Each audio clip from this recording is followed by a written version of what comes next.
So yeah, I'm Josh Goodwin. I'm the doctor here at Regenexx Las Vegas.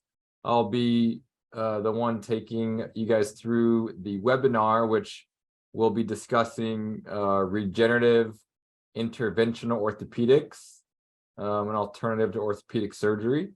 So we'll be talking a lot about what we do here at Regenexx. Now, for those of you that may have seen a prior webinar or been to the clinic, this webinar is really just a basic overview of who we are, what we do, and just trying to plant the seed in people's minds on alternative treatment options for orthopedic conditions. That's what we specifically focus on. You can jot down questions in the chat or the Q&A section if it's working, and that I can get to at the end of the webinar. I probably won't stop as we're going through to answer the questions, unless it's maybe relevant to what we're talking about at the time. But feel free to jot down the questions.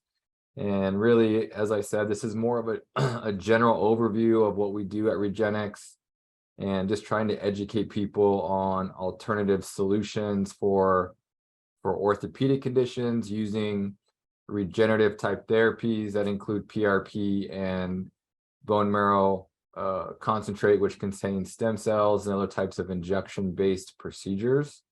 And you'll learn more about that as we go along. So just a little bit about my background. So I am a medical doctor. I grew up in New Mexico and did medical school there. I did my residency training in physical medicine and rehabilitation in San Antonio. I did fellowship training in sports medicine and essentially pain management, interventional spine medicine in Arizona and Scottsdale. I am board certified in physical medicine and rehabilitation. I've been with Regenexx and the organization since 2015. And I am a co-author of a review article for the use of stem cells for low back disc pain. So that's a little bit about my history. I've been at the clinic in Las Vegas and Henderson area since 2018. And so I've been a part of this and doing this for a while. So just to kind of jump into it, basically, we're really just going to be talking about things that affect the musculoskeletal system. So our muscles, tendons, bones, spinal structures. And these types of conditions affect people of all ages, from young to older, the older population. And we all know somebody that's been dealing with some type of orthopedic condition, whether it be back pain, knee pain, hip pain, shoulder pain, whatever it is. It is quite costly as an economic burden for the direct expenditure for dealing and treating these conditions. There's indirect costs as well from, missed days at work and those kind of things. And again, most people have had some type of orthopedic condition or know somebody that is dealing with that. And a lot of us are going to be familiar with more of the traditional treatment options, which we'll kind of briefly highlight. So some of the things you're probably familiar with when it comes to treating orthopedic pain is your over-the-counter medications or prescription medications like anti-inflammatories, pain medications. There's corticosteroid injections. We have physical therapy and bracing, which can be helpful.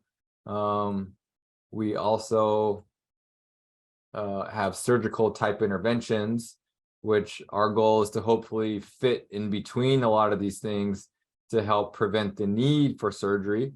It's not always possible, but we're going to talk about kind of the process that we go through for understanding if someone's a good candidate for the things that we do, which we'll talk more about. So just diving into more of some of the things we need to think about when we're deciding on what types of medications to put in our body, or what types of injections to consider, or what types of surgeries to consider, is we have to understand the risks and benefits, and we need to be informed prior to deciding on any type of treatment. whether that's medications or things that we do or other types of injections or surgical interventions. So most of us may know this, but your typical non-steroidal anti-inflammatories like Motrin, ibuprofen, Aleve, Celebrex, meloxicam, some of the more prescription-based anti-inflammatories, while they can be helpful for pain, they do carry some risk, right? There's people that die every single year as a result of taking these medications. They can increase your risk for heart attack and stroke, increase blood pressure, cause stomach ulcers, create kidney dysfunction with prolonged use. So we need to be aware of those things as we take these medications or prescribe these medications. And sometimes they're needed and they can help in the short term, but we can get into trouble with long-term use. Other things to consider is, a typical injection-based option for orthopedic problems is cortisone injections. And these are those steroid injections that can be given for arthritic pain or tendinitis or inflamed nerves, like epidural steroid injections. And while they are anti-inflammatory and they can help with pain in the short term, long term, they come with a host of complications and potential adverse effects, which is why you want to try to limit your exposure. If you're diabetic, they're not great medications to be exposed to because they increase your blood sugar. They can cause, a host of things like weight gain and anxiety, and they're directly toxic to your tissue, your cartilage, your tendon tissue. It can increase the risk of osteoporotic fractures in elderly women if they get exposed to like steroid injections. And they lead to accelerated osteoarthritis progression. They can lead to osteonecrosis, which is the death of the bone around the joint. They can lead to rapid joint destruction. And so more and more studies are coming out about this. And that's why you need to limit your exposure to these medications if possible. And these are just some studies that discuss some of the risks. Not as safe as we thought. Steroid injections increase the risk of needing a knee replacement. So it actually accelerates and increases the chance that you're going to get a knee replacement if you continue to get steroid injections. The other thing we need to think about is safety and the potential for complications when you're exposed to more invasive procedures. For example, a knee replacement, you can see up to 16% of patients get some sort of serious adverse event in studies. So that could include death, infection, blood clot to the lung or leg, hardware dysfunction, which needs to get revised. Knee arthroscopy can be up to 5%. And not everybody gets better with surgery. And that's something to highlight. Just because you get surgery doesn't mean it's a fix. And again, it's about understanding fully the potential for improvement and the potential for complications and risks. And so people need to understand what the outcomes are. For example, only 40% of people return to full activity after knee replacement. And pain is the most common complaint after knee replacement in up to 15 to 30% of patients. And so we need to understand what are we exposing ourselves to. Sometimes it's the right choice. We do send people to get seen and consulted for knee replacements or spine surgeries or rotator cuff surgeries.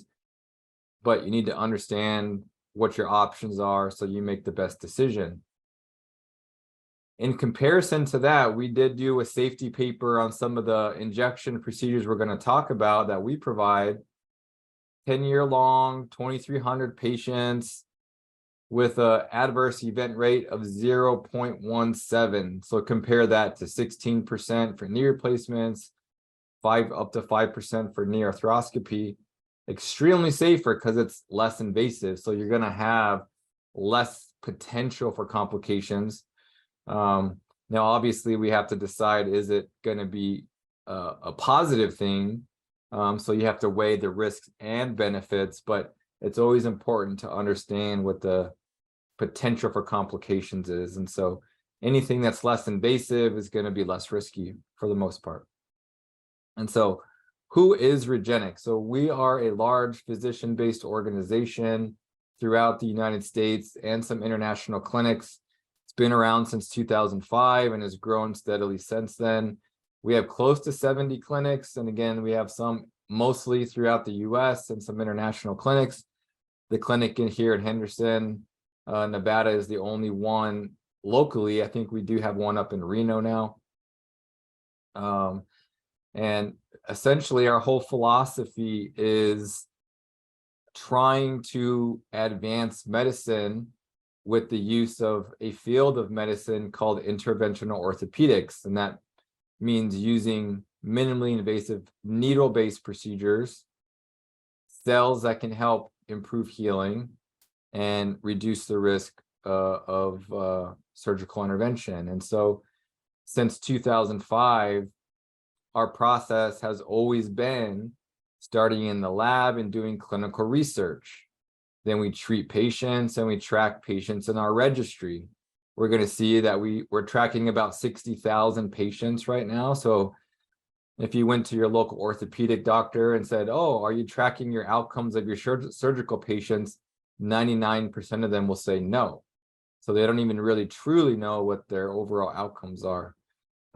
We use this data to help guide our decisions on who's a good candidate and who's not, and then publish research on a regular basis. So it's just kind of the approach that our organization has taken over the years to help make sure that we're up to date on who's getting better, who's not, where can we improve, what are the potential risks and complications, and again, just trying to advance the field of medicine, specifically orthopedic care, similar to how interventional cardiology advanced cardiac care from more invasive open heart procedures versus interventional procedures through your groin, through a vein, and putting a stent in your heart, for example. So that's an evolution of medicine because of technology. And so that's basically what we're trying to be a part of, using a needle of procedures, taking advantage of different cells that are involved with healing, such as stem cells, which can come from different tissues, platelets, growth factors, trying to help rebalance the healing cascade and allow people to potentially preserve their tissue in the setting of less time and less invasive procedures. So that's really our goal.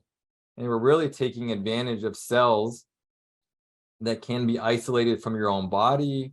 There are cells being derived from alternative sources that hopefully in the future will become more available. And why would we do this? We have to understand the foundational thinking of why one would want to potentially harvest and take advantage of the natural healing cascade and maybe use components of that in areas that aren't healing. We have to understand that our bodies do have the ability to heal a lot of our injuries, right? We've cut ourselves, we get new skin growth. We tear a tendon, that can heal. We break a bone and it can heal. Sometimes it needs surgery for fixation, but it still has to heal. The surgery is just there to stabilize it so the body can do what it can do and what it has to do to heal tissue. And so understanding the process of healing and the different cells and components that are involved with that help us understand what we can take advantage of, what can we use in areas that aren't healing for some reason. Some of that's because of reduced blood flow. For example, your disc in your back, your meniscus in your knee, your labrum in your shoulder and hip, your cartilage. These things do not have good blood supply. If you disrupt blood supply to a bone fracture, it does not heal and can convert to a non-union. So we can take advantage of cells that traditionally help us heal. And we're going to learn that we can isolate cells from the blood, such as platelets.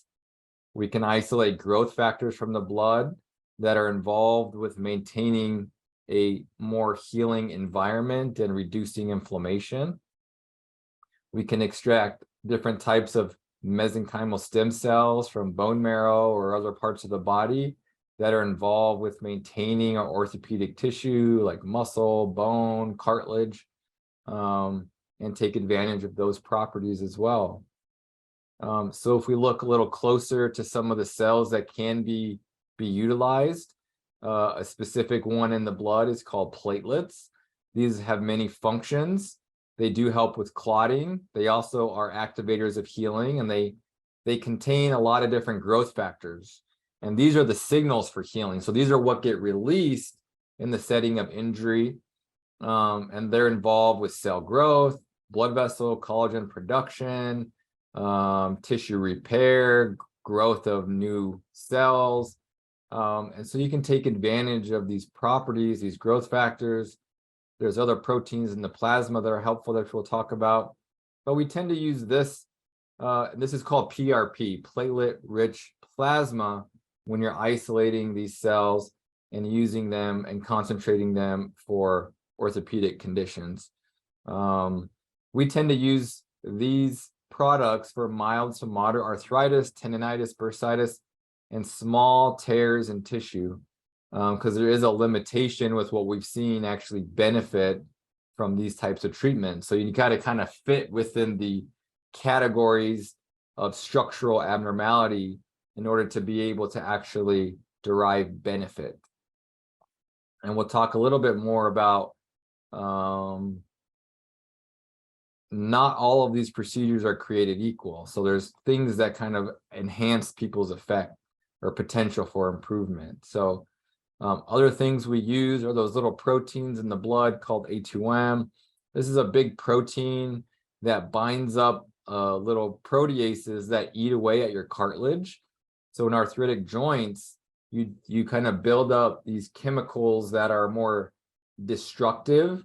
And so this protein can help get rid of those proteins and those enzymes to help reduce swelling and reduce cartilage breakdown. So in essence, to try to help preserve cartilage.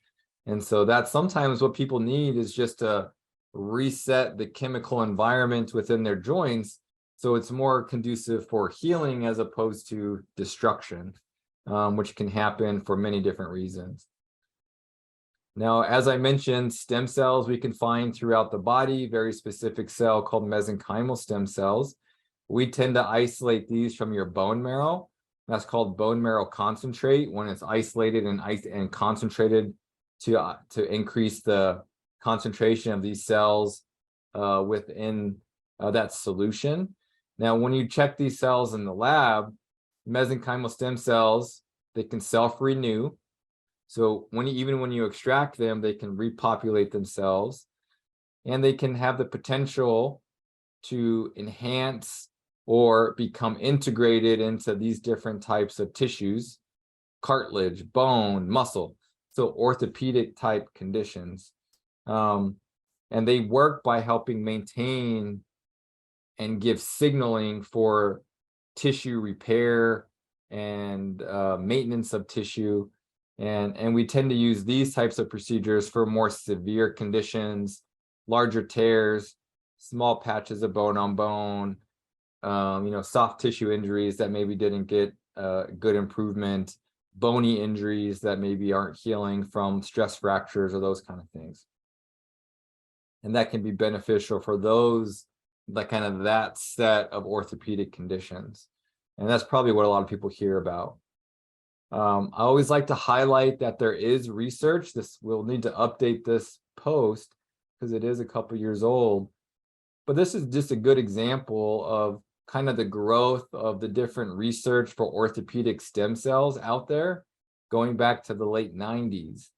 So there is research on many different conditions, looking at outcomes and comparative trials for different types of things, utilizing stem cells for orthopedic problems.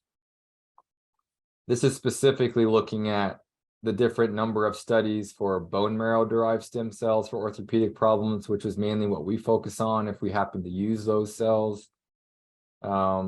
Looking at PRP, which is the platelets from your blood for orthopedic problems.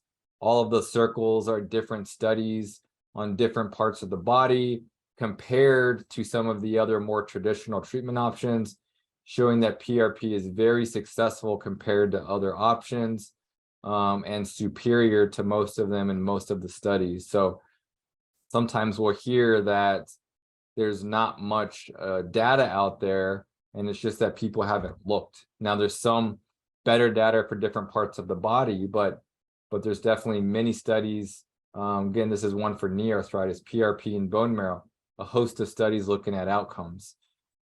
Now, with all that said, we have to understand that while we can take advantage of these healing mechanisms, cells involved with healing, and we can isolate them and concentrate them and get the right dosing, but you still have to have a process by which you decide on what conditions can be treated, which ones can't be treated. Is this person a candidate?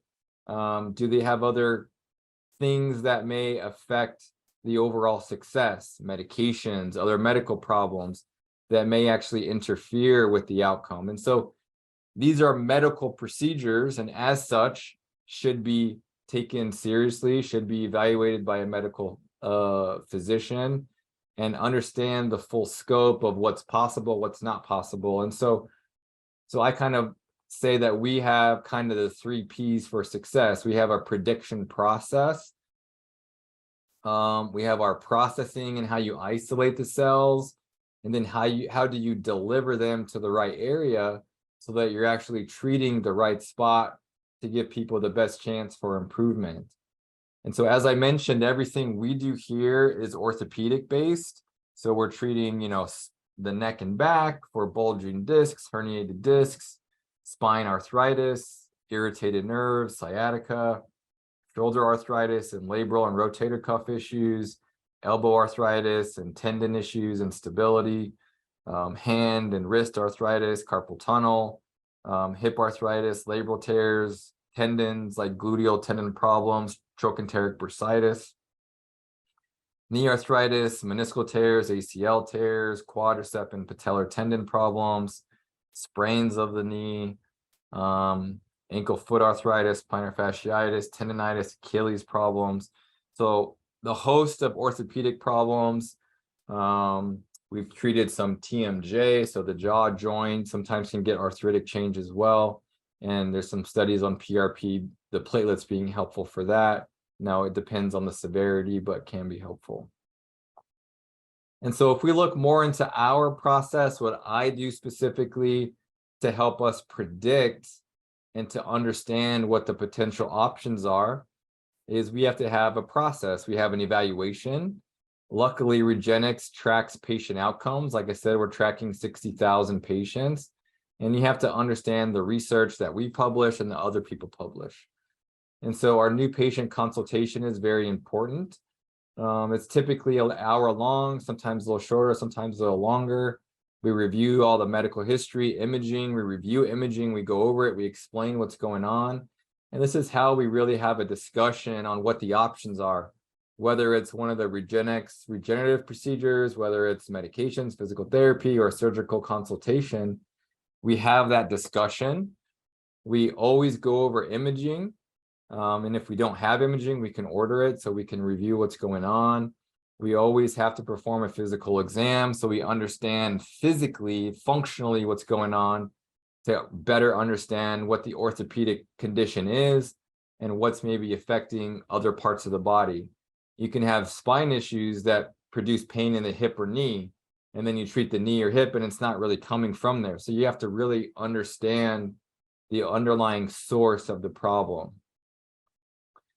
As part of the process, like I mentioned, we have our registry. So this is a little old, we have close to 15,000 patients being tracked for knee outcomes, looking at joint function, pain, overall improvement. And so we can use this because we track our patients to understand kind of basic success rates and candidacy. Most other clinics don't have the capacity to understand how well their procedures are working. They basically rely on published data, which may or may not even relate to what they're doing. So we do publish a lot of research. This is all found on the regenexx.com website. and perform clinical studies as well. And the whole evaluation process helps us determine if someone's a high responder, a middle or moderate responder, or a low responder. And that has to do with a lot of different characteristics, structural abnormalities, physical exam findings, medication and past medical history issues. And every part of the body can be different. So it's kind of beyond the scope of this webinar to talk about every single success rate for every condition, because it just depends. That's what I'll say. It depends on the problem, the severity, how much tissue is there to work, if there is a tear, how big is it, the location, can we get to it? So there's a lot of little things that lead to us developing your specific chance of success. But the point is, we have a process by which we do that. And that's very, very important for people to understand and to go into a procedure with an informed consent. So once we do decide that a procedure would be potentially beneficial, you have to be able to have a good process and to be able to deliver a good product. Not all PRP is considered equal. There's different types or different concentrations. Not all processing for bone marrow and isolating stem cells is the same. And so you have to be able to have a good process for that. And so we have a flexible lab platform where we do all of our isolation manually. So we can customize products, dosing, cell, the inclusion of certain cells, the exclusion of certain cells. It will be different based on age, injury type, severity, location. Is it spine? Is it nerve space versus joint versus bone? All of these things could potentially need a different product based on what the condition is. And Regenexx does hold many patents for our cellular processing and isolation techniques. Now, once you have all those nice cells, nice concentration, we know what we're treating, person's a good candidate, you have to be able to deliver those cells to the right area to enhance or maximize the chance for success. So you have to be proficient in image guidance. So sometimes we'll do x-rays, which is what this procedure is showing for a high-level knee procedure. This is a knee MRI showing some arthritic change underneath the kneecap, a bony injury being treated with cell-based therapy. An example of a shoulder joint and shoulder labrum being injected with x-ray. An example of an ultrasound-guided injection around the carpal tunnel nerve. Here's the needle putting platelet growth factors and what we call hydrodissecting the median nerve for carpal tunnel syndrome. So you have to be able to use image guidance to be able to do these things safely. And so these are the three things that we feel help really set us apart from other clinics that are attempting to do the same thing. As an example, if we ever thought someone was in need of a PRP procedure, we call it SCP, super concentrated platelets. This is a one-day procedure. This is the type of procedure that we may recommend for mild to moderate arthritis, tendinitis, small tears in tissues, a lot of spinal conditions like disc bulging and irritated nerves. And so there's a blood draw, processing, and the re-injection all takes place in the same day. There is a couple days of increased soreness and stiffness, and then people get better over time. We track people every 4 to 6 weeks. Some people will need more than one treatment, although most people, depending on your candidacy status, might need one to get good improvement, but there's always some people that need more than one, which is why you have to have a good follow-up process. The stem cell process might be a little bit more involved depending on what we're doing. Again, as I mentioned, we do extract stem cells from the bone marrow. And for arthritic joints, we have a 3-step process by which we create inflammation. A couple of days later, we inject the stem cells to take advantage of the healing activation created from the pre-injection. And then we do a post-injection with PRP to help feed those cells that were there earlier. This is our patented process for treating arthritic joints. Now, not everybody needs a 3-step process. These are things that we discuss in the new patient evaluation to kind of explain more why you might need that versus not need that 3-step process. I always like to talk about a little stem cell hype. We have to understand that while these procedures can be very helpful, many people can avoid surgery or improve their orthopedic condition, but it's not a cure for everything. There are limitations to what we've seen clinically, what the studies show. And so we have to all be realistic on what the potential is, which is why you need to have a registry. You got to track patient outcomes. You got to publish research. You have to understand how your patients are responding, which is why we kind of think our process is ideal for patients to understand what they're going to be getting out of the procedure. We also have to remember that a lot of these procedures are regulated by the FDA. They tell us what we can do and not do with your cells or donated cells. And so when we're talking about umbilical cord stem cells in the United States, these are not FDA compliant. Hence why we do not perform umbilical cord stem cell injections.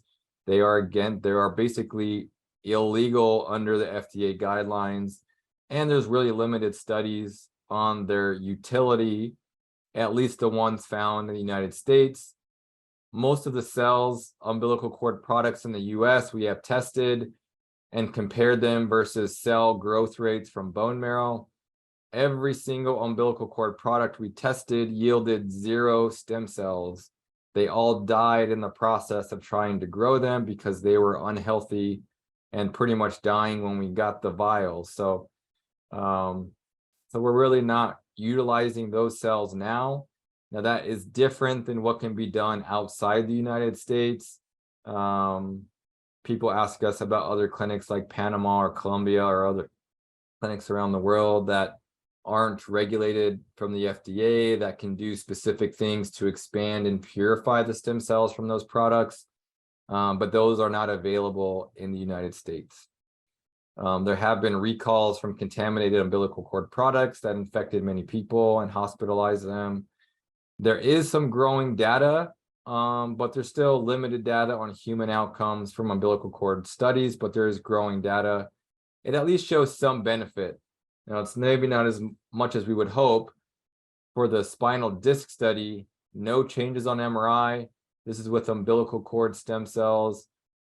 Knee studies, no changes on MRI. So there was no regrowth of cartilage in those studies, but people did get better. I think it's about 80%, 85% reduction at 2 years. In the umbilical cord knee study, about a 33% reduction. So, some improvement, but not the miracle that some people were hoping for. So that's a little soapbox on that. We do now have a pain laser that we use sometimes to help with focal soft tissue pain and inflammation. I would just bring that up because sometimes they can augment the injections, or sometimes can be used in isolation for like tendonitis, muscle tendon sprains, ankle sprains, some arthritic joints, and it's non-invasive. So if people can't, for whatever reason, undergo injections or just not the right fit, then we do have some other modalities that can be helpful. So I do want to get to the questions, and then feel free to write down as many as you guys want. I'll try to run through them in an efficient manner.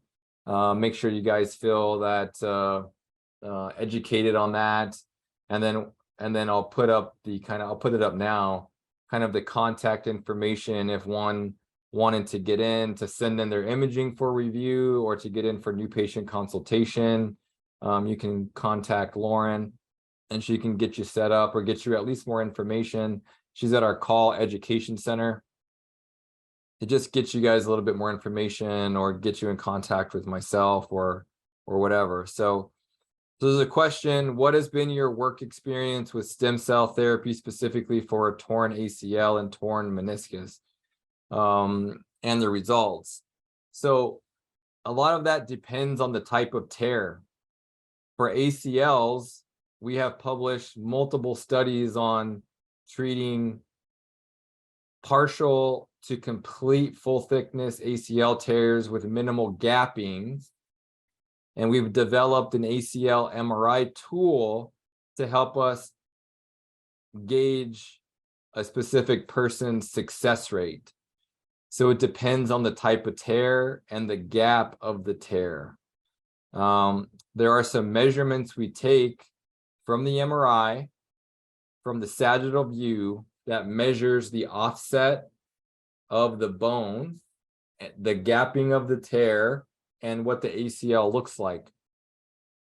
That will help give us an idea of the chance for success, either a high chance for success or more likely to fail. So we have these tools to be able to help us understand what the potential for success is. So that's as best I could do for that. I can't give you a percentage without understanding what type of tear it is. If you go to the regenexx.com website, and there's some of our case series, when we've treated the partial and complete non-retracted tears, roughly 3/4 to 80% of the patients did really well with the injection-based approach, most of it with bone marrow-derived stem cells. So a good portion of people did well. The recovery seems to be quicker than surgical intervention as far as return to sport. But again, there's some limitations with the size and type of tear. With meniscus tears, if it's more of a peripheral tear, kind of in the vascular zone, without displacement, then we have pretty high success. If it's a bucket handle tear or a posterior root tear, then those are better treated surgically. Okay. So the question is my experience and my patient results, not doctors within Regenexx. So as I was mentioning, it depends on the type of tear. I can't give you a specific percentage of improvement without understanding what the situation is. If it's a partial tear, then success rates for myself and my patients in this clinic have been in the mid-80s to 90% successful, which also fits within the standards of what we've seen throughout the Regenexx network and our published research. Obviously, if it's a complete tear with retraction and offset, then we never recommend a procedure for those patients, and we recommend ACL reconstruction surgically. So it depends on the type of tear. It depends on the meniscal tear. Is it a root tear? I would say you need surgery. If it's a peripheral tear that's horizontal, non-displaced, then I would say if it's less than a few millimeters, we would say PRP with probably an 85% chance of success. If it's longer than that, then we would say stem cell. Consultations, if you're not, a consultation is $50 if you're going to pay cash. You can send in your MRI for just a quick free evaluation for us to say if it's too bad or if there's options, and then we can do Zoom consultations, but there is a $50 charge for a Zoom consultation. And if you've had an MRI, we do MRI reviews for free, where people can send in their imaging, and then if it's just too bad and we can't help, we just say, hey, sorry, this is probably not going to be the right choice. If it's something we have options for, then we basically just recommend a consultation so that we can have a discussion on the specifics as far as symptoms, what the potential options are, what the corresponding success rates are, so that you would go into it completely informed based on your specific condition, and not, what the averages are, but based on your specific condition. And an MRI within 2 months is good. So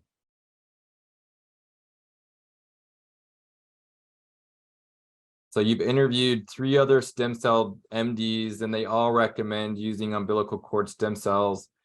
If you're getting them done in the United States, you're not getting a stem cell procedure. And if you want to have you're getting a growth factor injection. All the umbilical cord products in the United States do not have live functional stem cells. It's been confirmed by many different independent clinics. We can send you the study from the Colorado State Translational Research Lab that assessed 6 or 7 products. None of the products grew out a single stem cell. All of their viabilities were less than 50%. If you're going outside the United States, then you at least have a chance at a viable stem cell procedure. There is 0 published data on healing an ACL tear with umbilical cord stem cells. The only published data regarding pre and post ACL healing studies is mainly through the Regenexx organization. There are some others outside, and it's using bone marrow derived stem cells from your own body. So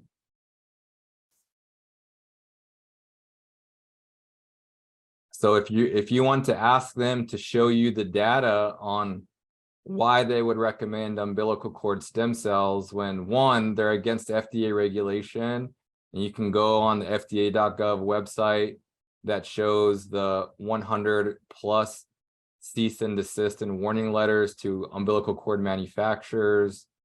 You can search Google Scholar or PubMed for any human published data on the use of those cells for knee ACL or meniscal tears, and you're not going to find very much. Most of it's going to be with PRP or bone marrow derived or fat adipose derived stem cells. And there is 0 comparative studies in humans comparing a donated umbilical cord stem cell versus utilizing your own 57-year-old stem cells. There's more data showing because there's no comparative studies in humans, no one can state which one's better. I can't state which one's better. Regenexx is the largest organization that's been around the longest utilizing stem cell therapies. And if we thought umbilical cord stem cells were, 1, compliant, safe, and effective, we would be doing it. We could order, vials tomorrow if we thought it was the best thing to do.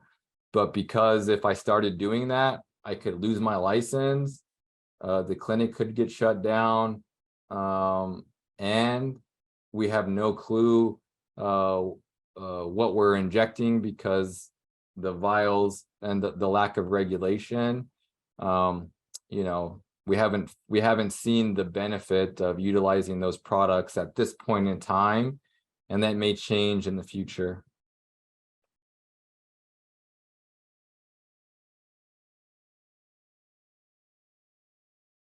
But it's a common question we get as far as umbilical cord cells. It's the same type of stem cell that's found in your bone marrow or your adipose tissue. It's a mesenchymal stem cell. Within umbilical cord blood and Wharton's jelly, they are still found in very, very, very low concentration. And if you do end up getting an umbilical cord stem cell product, you should look at what the cell counts are. And if the cell count says total nucleated cells, that's not a direct stem cell count. That's just a total cell count. The stem cells are less than 1% of the total nucleated cell count. So sometimes these umbilical cord manufacturers are quoting total nucleated cells as a total number of stem cells, which is completely false.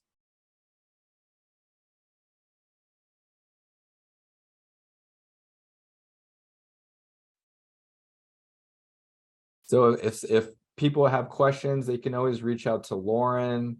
If people want me to send them any studies regarding umbilical cord stem cells, ACL studies, with actual people that have performed those types of treatments and outcome data in randomized controlled fashion.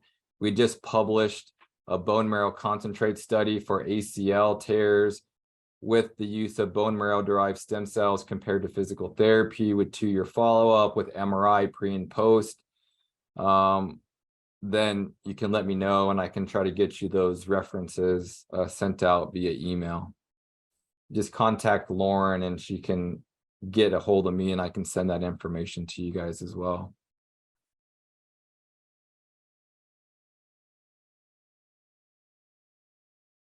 Well, I don't see any other questions at the moment, so I won't keep you guys here longer than we need to.